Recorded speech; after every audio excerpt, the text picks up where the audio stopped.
వినుట వలన విశ్వాసం, నమ్మకం కలగాలి. నిజమైన విశ్వాసి భక్తి శ్రద్ధలతో ఉంటాడు, వింటాడు.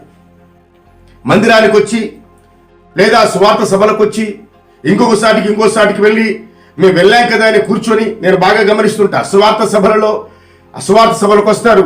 ఆ పిల్లవాడిని సంకలేసుకొని తల్లి ఒకసారి వెళ్తే తండ్రి పాపకారం దాటానికో తినటానికి ఏమైనా తీసుకురావటానికో లేదా అక్కడ బుక్ స్టాల్కి వెళ్ళి అక్కడ ఏ పుస్తకాలు ఉన్నాయో ఆ పుస్తకాలు కొనకరానికో ఇక్కడికి తిరుగుతూ ఉంటారే కానీ వాక్యం వినరు.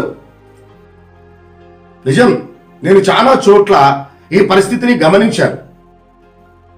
మందిరానికి వస్తారు, ఆలయంలో కూర్చుంటారు, కూర్చున్న వెంటనే పక్కనతో మాట్లాడతారు.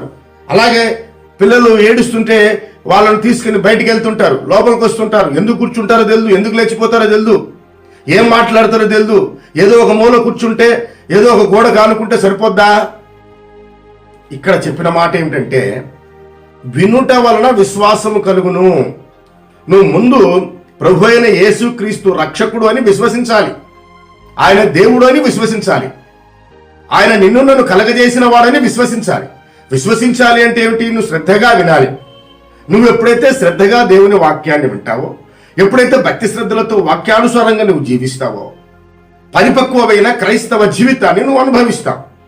అందుకే మొట్టమొదట విశ్వాసి, నిజమైన విశ్వాసి అలవర్చుకోవాల్సిన గొప్ప గుణం ఏమిటి అంటే ముందు నువ్వు దేవుని వాక్యం వినేది నేర్చుకో.